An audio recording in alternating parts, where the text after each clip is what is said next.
What's up, everybody? My name is Juwan Rohan, and this is the Misguided Podcast. We intend to guide you to a better future. I'm sitting here with Steven Peterkins, writer, developer, and podcaster, the whole shebam. How you doing today? I'm doing great, man. How you doing? I'm living.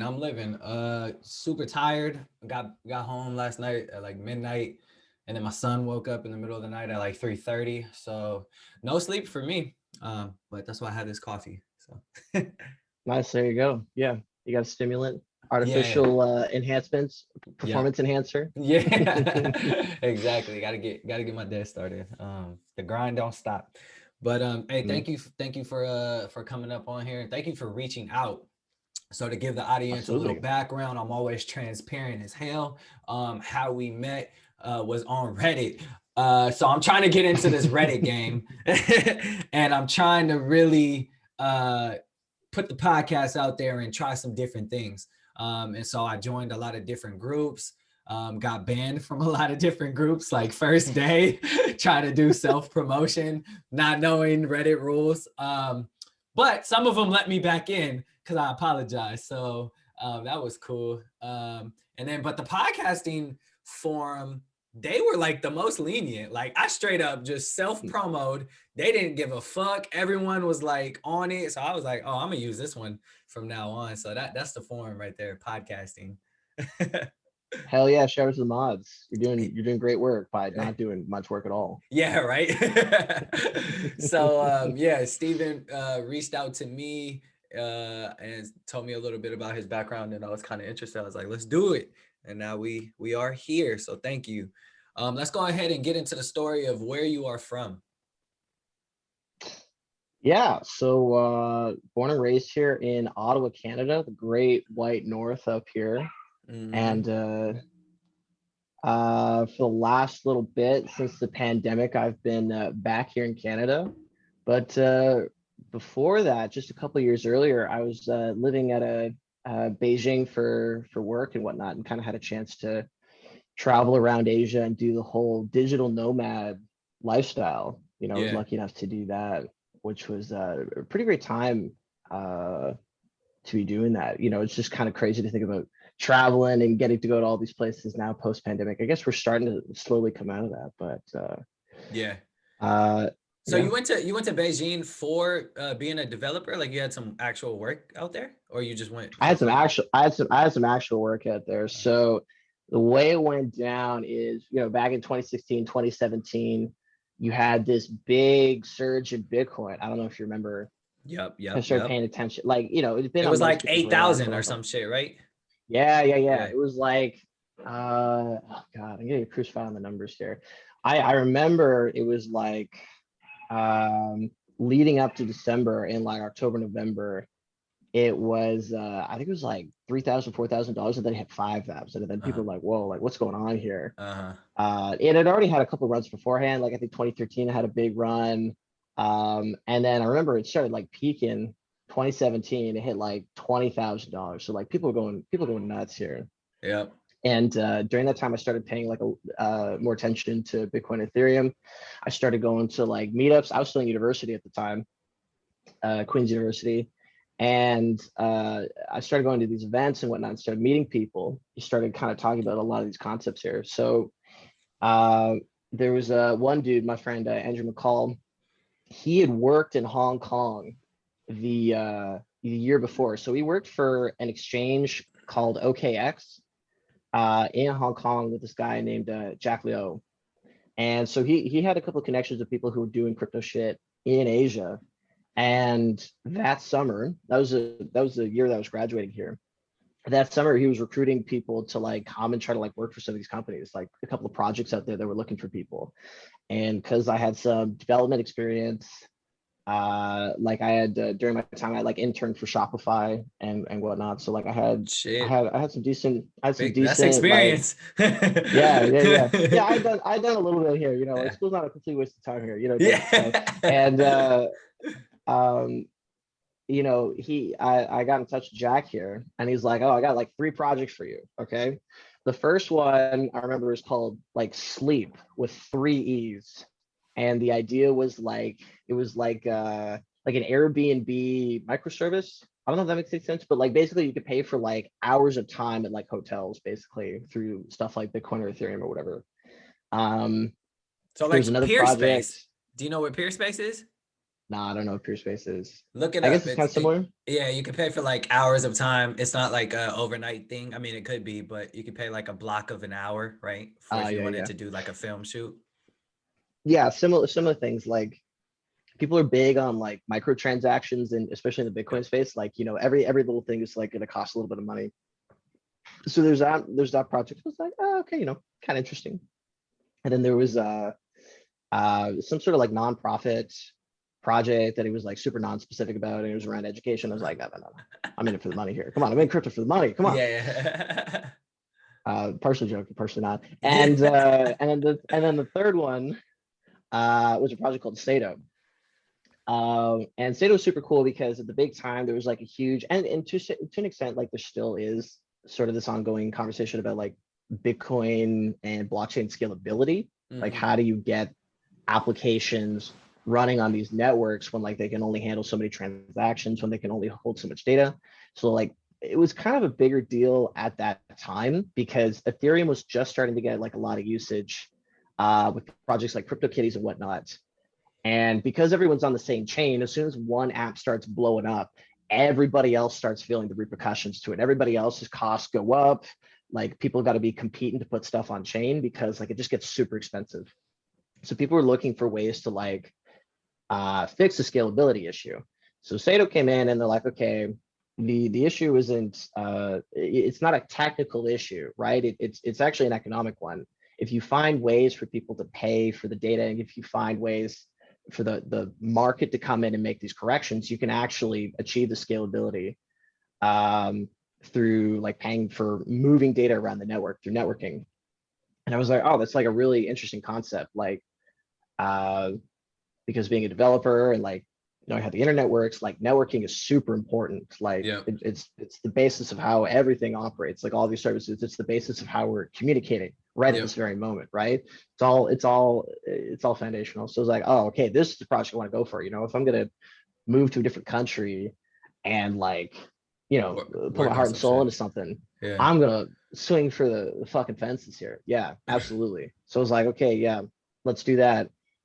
He got me in touch with the founders, David Lancashire and Richard Paris. Chatted with them for maybe a couple of weeks, did a little bit of work Canada side for a couple of weeks or so, and then they're like, "You're good to go. We want you in Beijing here." And then I shipped out, I think, middle of May 2018, I want to say, and then I was living in Beijing. It was kind of crazy. Bitcoin was getting big at that time. How long were you in Beijing? So I was in Beijing for almost 2 years at the point because I would have ended up coming back right at the beginning of the pandemic, 2020 here. Oh So I shit. was So in, yeah, okay. How old were yeah. you when you were out there? And how old are you now? So I'm 25 now. Okay. I shipped out. I would have been 22 at the time, and it was like my first, Fresh out of I'd done college. a little bit. Yeah, I would have done some internship shit beforehand, but like this is my like first job. Sorry. It camera always does that. Like every Mhm. freaking 30 minutes. That's that's cool, man. Wow. So like, okay, you get to Beijing, you're working for this company. And how's it going? Like you're building this software. Are Okay, you like a software I'm developer, gonna right? I'm gonna throw some shade at the founders here real quick because Okay. my first day in Beijing, these motherfuckers. Oh my god, we're all nerds here. Yeah. Let's just get that out of the way. We're all nerds. These motherfuckers are like, okay, hey, welcome to Beijing. You just took like a 13, 14-hour flight. You just moved your entire life over to here Get to in work. Beijing for this project. That's cool. No, it's even worse than that. That's cool, but we kind of had this board game planned with a bunch of our friends the first day that you're in Beijing. So like, and it's one of those like intense board games where you got to commit like 10, 12 hours, sometimes 14 hours to like go through one of these games. It takes the whole day. And they're like, we planned it like weeks in advance, and like we can't cancel on these people because it takes 6 people to play. And they're like, yeah, you're just gonna you're just gonna be in Beijing by yourself day one. Jesus. just walk around. They didn't even just get a invite you sense to of the how game? things are. You couldn't even go to the No, game. no. Yeah. They're like, oh, it's full. We hate to do this to you, but like, just have fun. Just walk Yeah. around, see what happens, bro. And like to live in China, okay, to do the bare necessities, you need like basically you need like a WeChat account. You need like a financial account, either through like WeChat or Alipay. At least when I was there. I don't know how the digital yuan's changing that now, but it's basically the same idea. It's like you need like an online digital account to like pay for food, use transportation, They go to don't all take these cash places. or coins?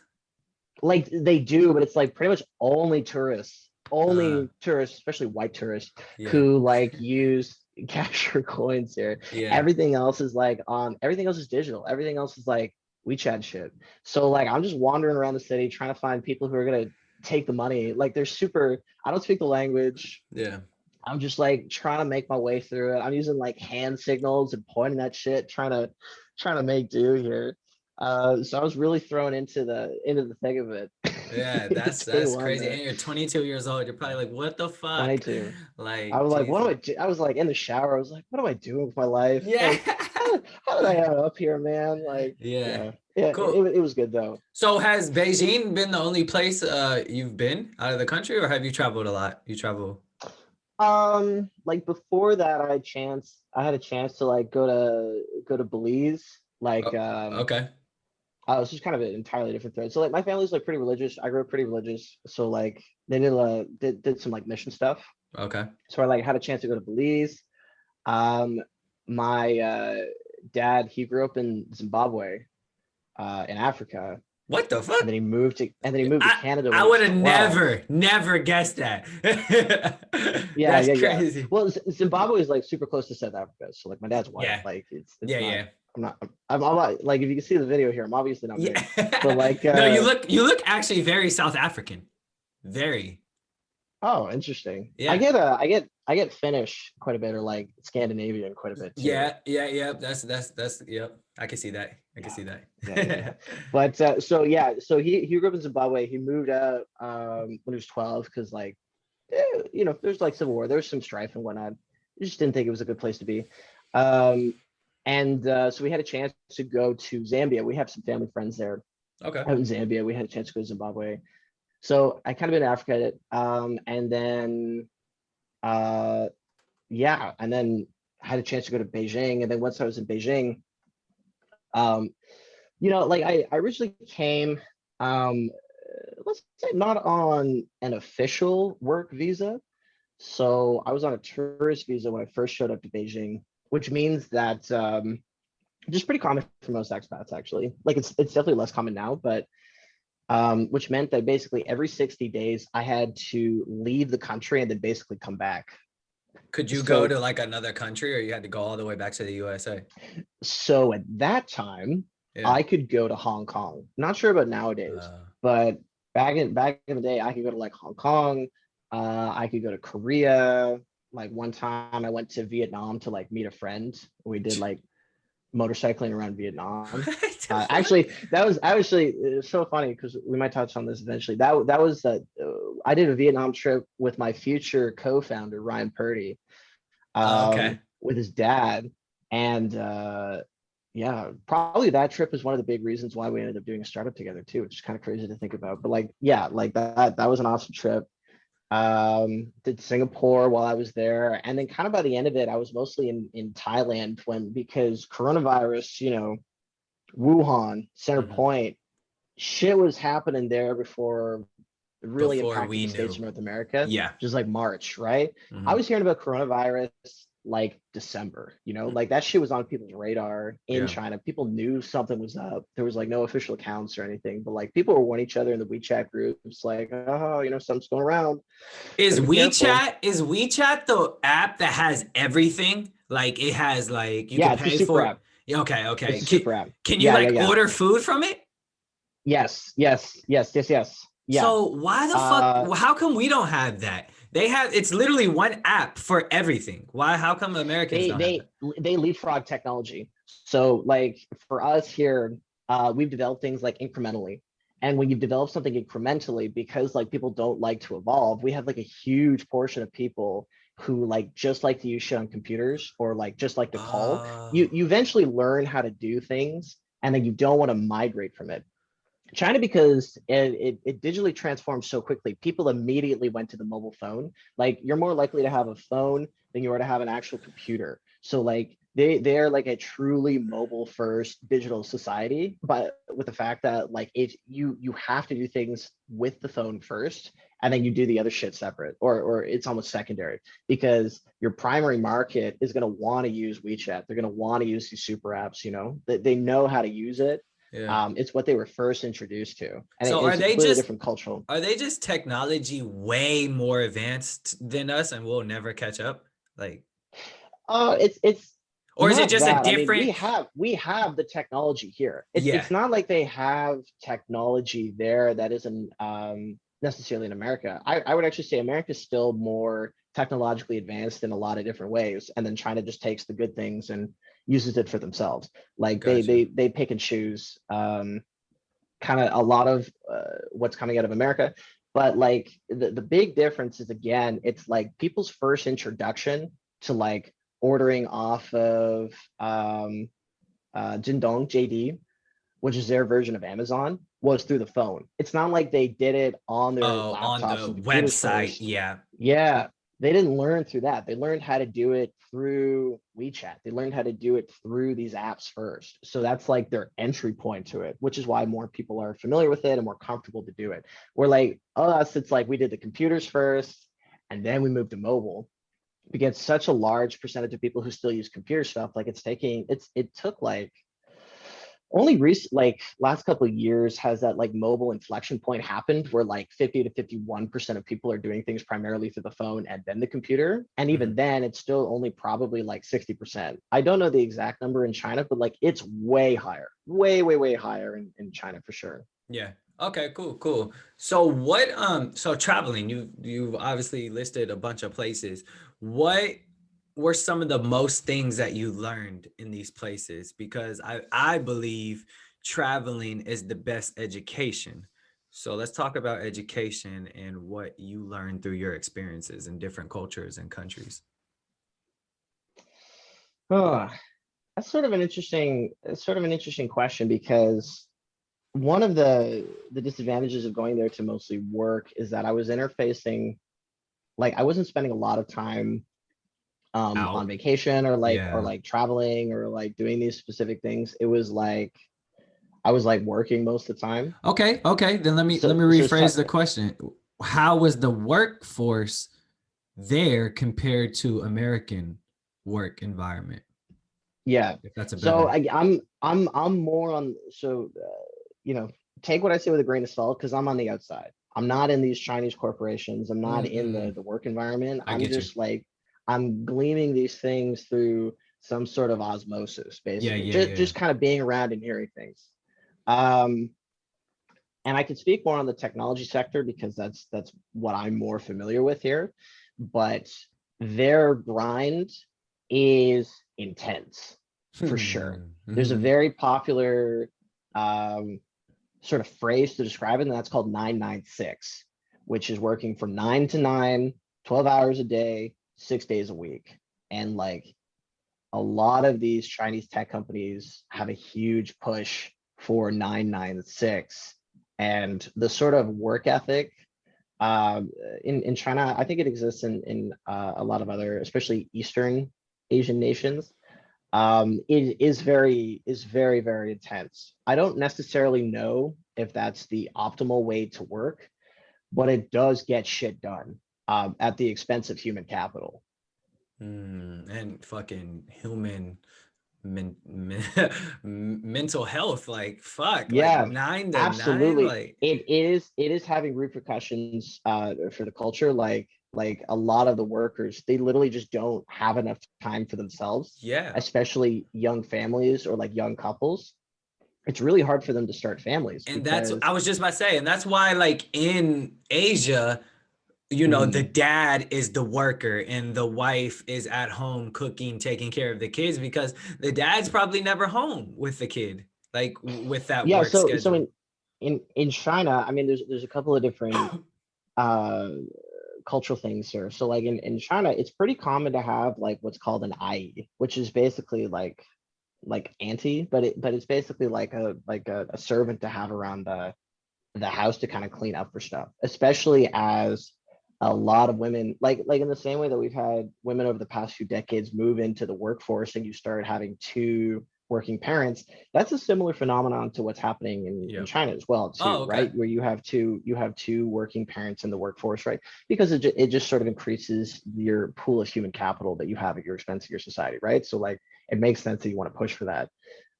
So you either have like eyes there who kind of are there to take care of the kids and sort of facilitate that, or like I guess more culturally relevant, like your parents are still living with you. So like I know that one of the people I was working with, they live with the wife's parents are in the house. So like they both work very hard, and it's the grandparents who are there to take care of the two kids. Oh, okay. Okay. Cool. Cool. All right. That's crazy, man. Yeah, it's crazy how different cultures like stand by different uh like different ways of doing things. And it's always super interesting to learn. Like I've been saying I want to go to Thailand for years. And I think that's going to be like one of the first trips me and my fiance go to when we can. It's like Thailand. But anyways, yeah, we let's move on because there's a bunch of stuff I want to touch on. Let's quickly touch on this Bitcoin era. Um, and then we're Yeah. going to move into the hella misguided segment. But I want to hear about your Bitcoin journey just a little bit because we started about it and briefly touched on it. How, like you were in it early. Okay. Were you investing in it? Did you Yeah, make early. money? Yeah, right. Did you make money on it? Like big chunks? Like, can you go into a little bit more detail if you may? Yeah, so I wouldn't necessarily I've made big money off of it, because like some people have made crazy money here. Yeah. What's Some what's people made often a lifetime. unfortunate, I think what's often sort of unfortunate is that the idea of Bitcoin and cryptocurrency generally appeals to people a little bit more on the outside who aren't embedded in these institutions, who kind of have less invested in the status quo. But because they're more on the outskirts, they also tend to have less money, because the institutions at the time, or if you're embedded in the system, you probably have a decent amount of capital, which you could use to deploy into something like cryptocurrency or whatnot. But for a lot of people in those days, and if you go even earlier, like 2010, 2013, you had to be kind of like a very special person to have like enough capital to like put into this and make like a significant amount of money, but also Mhm. be enough of an outsider where you had access to those resources in the first place here. So like I know quite a few people who like got into it early, but aren't necessarily like, like billionaires or anything, because they only had so much money to begin with, right? They were an Yeah. outsider. Yeah. So in that context, I was just a student. So I really didn't have any money Yeah. Yeah. to You were like just really sink learning. into it. Yeah. First bull run that I was a part of, which is the 2017 bull run, kind of leading up to that 21K price point here. I got in somewhere around like 4 or 5K, whatever. I Okay. had like a couple $100 that I had access to, like spare money. Yeah. Either I would have gone to like, deliveries or like eating or booze or whatever. And I put it in that. And it went up enough where, I could buy like Christmas presents for my family free that year. Yeah. Yeah. Sold off. I remember it was like the December 24th, and it was like just starting to come down. And that's when I realized that Coinbase in Canada doesn't let you sell your crypto. So it was a mad scramble trying to find a Oh, way. They let you buy crypto. At that point, they let you buy crypto, but they yeah. didn't let you sell it. So like it was a mad scramble trying to like hit up all these different exchanges. Trying to get Trying to be able to approved. trying to Like, trying to sell it. Yeah, yeah, yeah, yeah, yeah. yeah, yeah. So then recently, like, okay, so then I'm in it in 2018. I'm getting part of my salary in Bitcoin here. I'm like setting that aside. I'm saving in Bitcoin. I'm putting it into like an index fund, and then I'm like just kind of spending the rest of it. I'm also like living off that Bitcoin too. So Bitcoin was super helpful for me living in China, because it is really hard to move money out of China and into like a Western bank account. Like they do not make it simple to like do that transfer. So what Mhm. I would do is the money that I had on my WeChat account and my Chinese account. I would buy Bitcoin, and then I would just sell that in Canada if I ever wanted to like transfer money, because that was like way simpler to be able to buy and sell Bitcoin and Wait, then okay. sell that in different markets. I have some, but are you mad that you were using Bitcoin money when you were out there now? Because if you would have kept that in there back then, you'd have a lot more now. I suppose. I mean, the big thing that I'm more mad at is putting money in the index fund in the first place. I wish I just bought more Bitcoin, because it's like What index I was fund? when I was doing this.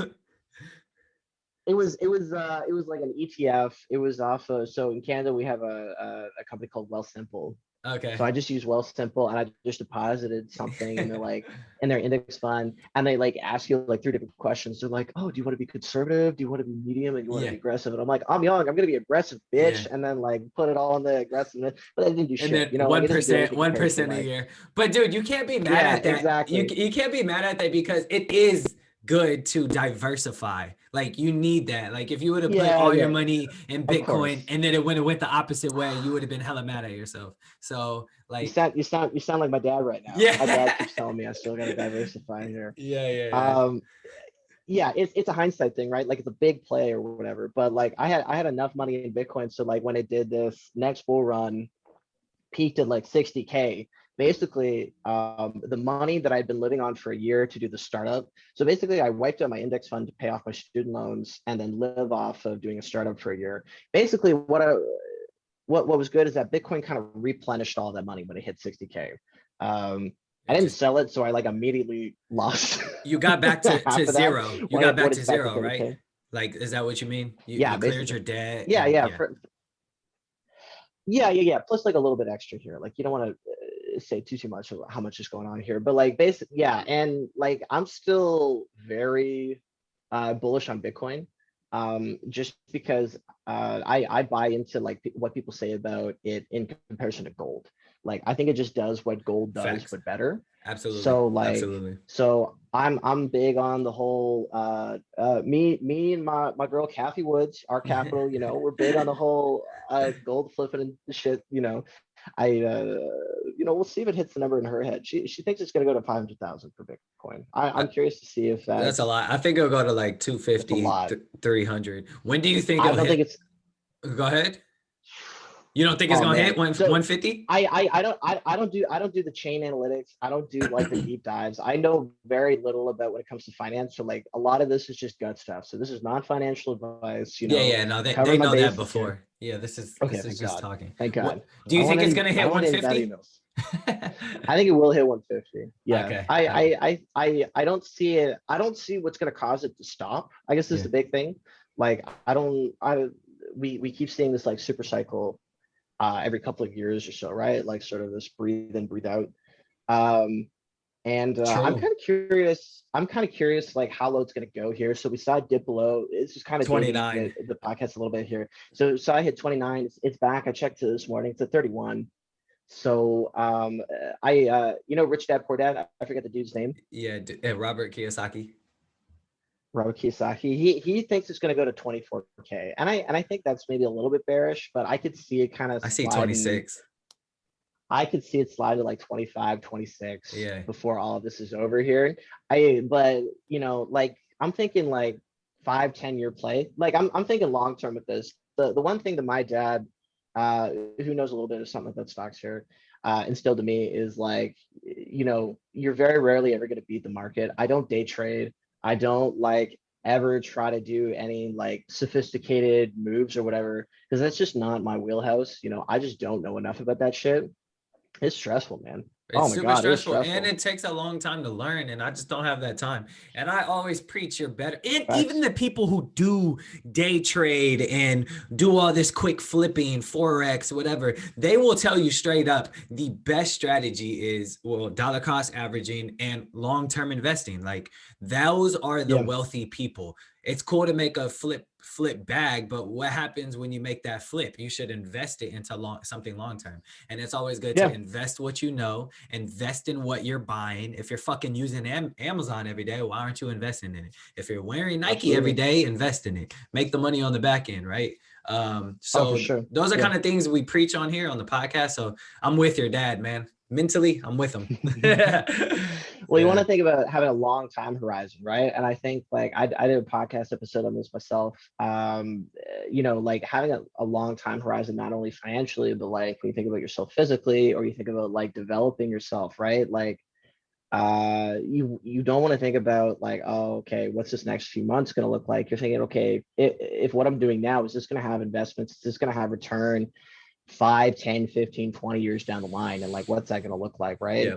So like, I think it's good for money. I think it's tremendous for relationships too. Like the people that I hang out with, like, I'm like, okay, are we going to be friends? Are we still going to be talking in 20 years? You know? Yeah. And like, am if I that's a wasting yes, my time? absolutely. Yeah, for sure. Like also kind of the podcast too, like continue to build that, or just continuing to like put content out and continue to write. Like these are all investments that I expect to have dividends return to me over this like long time span, basically. Yeah, and it doesn't even have to be like money, because like I've made some like cool friendships just interviewing people, and like knowing like, okay, like I know that they have a goal of this, so like once I get to where I want to be, maybe we can reconnect on a business adventure, or something like, what I mean. So that I think that's what I've gained most by doing this, and also learning. But yeah, anyways, we are far behind time. I want to get to the hella misguided segment, where I ask the same question to every person who comes up on here. And the question is, if you were to write a letter to your 18-year-old self, what would be a summary of that letter? I think it has some bullet points. I don't know if I would have like an overarching thesis here. Okay. First thing I tell my 18-year-old self is stop smoking so much weed. I mean, funny. it was cool for a while, dog, but like seriously, like go and talk to people. Like get out of your room. You listen to Mobb Deep's The Infamous for the 8th time and it's still blowing your mind. Like that only has so many. It has diminishing returns, I'm gonna fucking, that's gonna be on Instagram right there. I love that. that only does so much for me, and I think like everything is sort of downstream from that, right? So like I think the big 18, you're going into uni, and I think like there's a lot of questions about what is the value of university nowadays, and I really believe it's caught in this weird place between being professional education, where it's training you for the workforce, and being a civilized education, where it's like traditionally preparing you for like life, like exploring these greater concepts, nourishing the soul, and like getting you to question who you are and like what you're doing. And what's weird is that what's weird about it now is that it's caught in the middle. It doesn't really quite prepare you for professional life. It doesn't really give you that sort of foundation for like exploring things deeper. It can, but like it's failing to do so more and more. So what it's really there for is networking. Like it's really there to like build out your alumni network, like get in with the right people, make the right connections, and then you have this like credential that's going to make you relatable to other people. Like you can go into LinkedIn, you can go to these platforms, you can really bank on that, like check out what companies you want to work for, see who's from your university, who's working on there, and like ask for introductions. Ask to like go for coffees, like make relationships with people, like start building up that network. Stop smoking weed. Just go talk. Stop smoking weed. Bro, there's more to life than 90s hip-hop. Like, come on. Yeah, man. No, that's absolutely right. I believe literally that is the purpose of college. Like the main and best educational tool that I've learned, and a lot of people that I've interviewed have learned, is just networking. Absolutely. Because a lot of people go to college and don't even study or work in what they studied in college. So like whatever they do is their 9 to 5 has nothing to do with what they studied. But, they are still with the people that they were in college with. They're still networking with people. They probably even got the job because of some connection. So it's just like, use your connections, right? Try and preach that all the time. Yeah. let's go. I got a background in Okay. sorry. Yeah. I was gonna say I got a background in engineering physics. Like the people in my degree like are like doctors and they're doing particle physics and shit, or like they're working on, Some some crazy science. pieces of Yeah. machinery. Yeah. I'm over here like creating fake internet money. Yeah. We'll But see. We'll see who's you laughing in a couple years though. yeah, for sure. Um, cool. What I want to talk about this startup, this failed startup that you went through. If you could kind of Yeah, for break sure. down that for me, what was it? When did you start it, and why did it fail? Okay, well, let's see. So the startup that me and my co-founder at the time, Ryan Purdy, great guy, started was called Storied, and it was a HR analytics tool. Uh, I think we eventually ended up calling it something like culture analytics. We were trying to craft our own buzzword there, but basically, it's like what it came down to was like glorified surveys, getting people to like respond to employee surveys, and then creating a nice dashboard of results on these surveys, and trying to go deeper on some of these analytics in a way that we thought that our competitors weren't quite doing, and that there was demand for. Excuse me. And so initially, why it was being pursued is because Ryan had put in like a lot of time talking with a lot of HR professionals, people ops people, people analytics people, and he had noticed that there was sort of a demand for this type of product, something that would go deeper than what was being offered through like a culture amp, or I'm blanking on the other name that people use a lot, but like a lot of these survey tools like a Survey Monkey or whatever, like they weren't they were able to kind of get this information, but they weren't able to like connect the dots on it Okay. quite in a way that they had hoped for. And a lot of this processes and way of analyzing data was being pioneered at places like Google and Microsoft, and like these big companies that could like invest data scientists and analysts with these HR professionals to like optimize team experiences, optimize like employee experience within the company. But as a small company, you weren't able to like do this yourself, right? So there were sort of processes, there were sort of things that you could measure that were reproducible without having to like pay for an expert to do that. So we kind of jumped head first into this space as two tech bros who had never worked HR Yeah. in their lives here to try to go into this here. And we had gotten good feedback from people, but there was like a couple of things about it that made it really difficult. And the first one was the margins on what we were offering and the commoditization of it. So a lot of how these places functioned is you would pay per person who was using it at the company here. So like it would be like $6 per employee, or $7 or $8 or whatever. Um, and it was kind of a race to the bottom. Like all of these places like were competing with each other on price, and the big companies could obviously offer scale that we couldn't at the time, and that margins that we weren't really able to afford. Yeah. And there were so many people, like it's so easy from a developer standpoint to just like create a survey app, create something that's going to send a survey out to people, record the data, But doing the logistics transform is whatever. super hard and getting in. Yeah. Uh yeah. Or like even like if you wanted to do something like machine learning on it, then you're talking about like, okay, well now you need data sets, and Yeah. like you need like a certain amount of data, which again big companies do great with because they have this data. You need a certain amount of data to kind of be able to do that level of sophistication. As a small company, it's kind of difficult. Yep.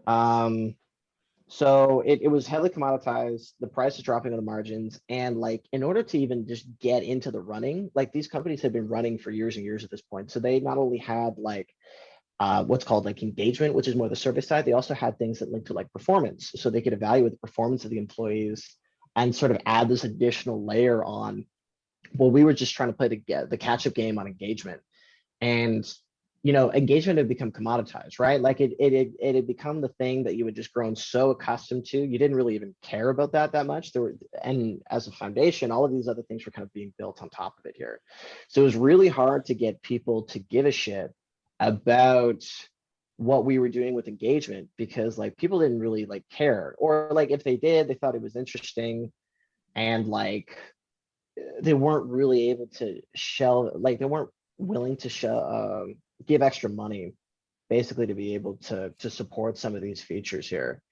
So it was a tough industry, highly commoditized, very competitive, and we needed to create like a bunch of features. Like we rewrote the thing like 3 times. We kept needing to add more and more features to just get parity with these different companies here. It sounds And like you then needed a bigger team. Like you needed other people with the knowledge in this industry. yeah, Like all you knew yeah, was the tech absolutely. stuff. You needed the HR, you needed the strategic planning people, you needed the finance, the account. You know what I mean? You needed all these Yeah, different outsources. for sure. I also think, and I'm going to take responsibility for this. Like I was the one who killed it. Like Mm. I was the one ultimately who pulled the ripcord on this and realized like I had a realization one day that I was actually more scared of it succeeding than I was of it failing. And that was like a big Shit. that was like a big realization for me. I'm like, okay, why am I so afraid of this succeeding? And the reason for that was I was so scared of having this succeed and being trapped in working on this for like 5 or 10 years, basically.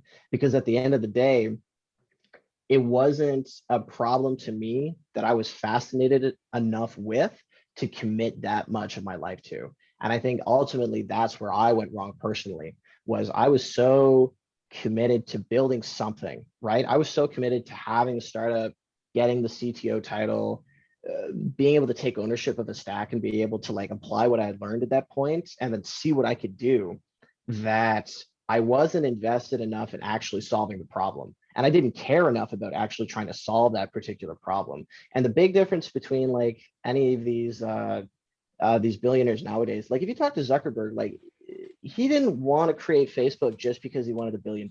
Like he was invested in solving the problem. He was invested in this grander notion behind Facebook, which was a connected world and a connected community digitally, right? And Yeah. he wanted to be the one to do that. You talk to Jeff Bezos, like Jeff Bezos, like I nobody goes in and is like, oh, I want this amount of money and then I'm gonna be set, right? Because then you hit that amount of money and then your motivation goes. There has to be something greater. If you're gonna start a company, there has to be a problem that you care about greater to like sacrifice your life and your time and you know sanity to a certain extent to actually be able to go and create that. And I didn't take that seriously.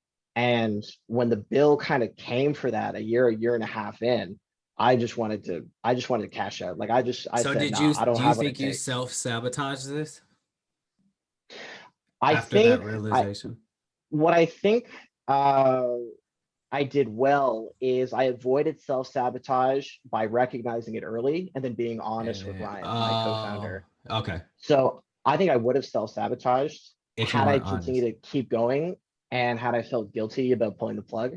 But I think what I did do well there is once I realized it wasn't fair to Ryan to keep this going without me being 100% in it. Because up till then I was, That's like strong, man. I was committed. Yeah, that's strong. That takes a lot of It's it's pride, a lot of courage to do it's that. it's a hard conversation to have, but like there's a great book on this very topic. It's called Crucial Conversations. And basically like a lot of what uh builds character and makes you like a person with integrity is when you have to have a conversation with someone, you don't run from it. Like you just got to rip the band-aid off and you got to do it. Who's it by? So I don't Dribble. remember. Ah, shit. Come on, man. Come on, Steven. I know the name, and that's good Yeah. enough. They're getting free promo. I know, right? Come Yeah, on, what do yeah. you want from me? I got you. I got you. All right. Let's move on. What failures are you most proud of? Would you say that that startup is the Oh, biggest for one? sure. Yeah, that's a huge failure that I'm proud of. Let me think a little bit more about that here too.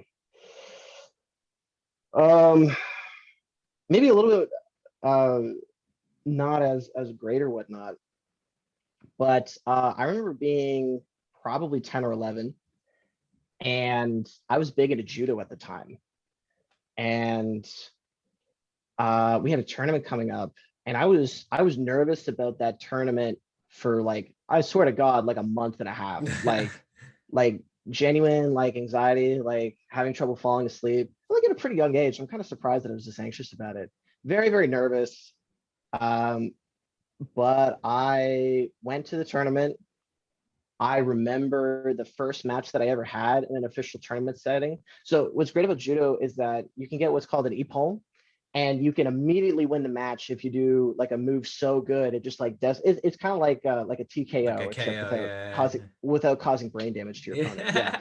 So I remember that like probably the most basic throw, just like a leg sweep, he pwned the guy, and then I was like, oh yeah, I can do this. And then I ended up getting wrecked the rest of the tournament there. That was like my one shining moment.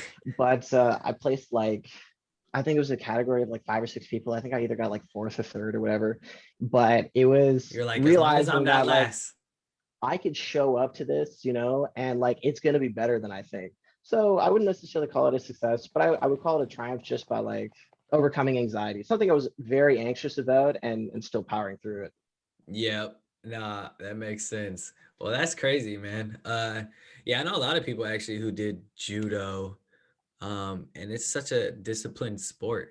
Like, I want so to, now that we're coming out of the pandemic, actually, and I've been trying to get more fit due to the routine of the pandemic, I do want to get back into Brazilian Jiu Jitsu mm, um, because the people who are really good at that sport are kind of built like me. I'm built like a rectangle, So if you're like a muscular, if you're a muscular rectangle, that's like the perfect build yeah. for BJJ here. Yeah, I got my eye on it again, for return to sure. form here. Get back in that.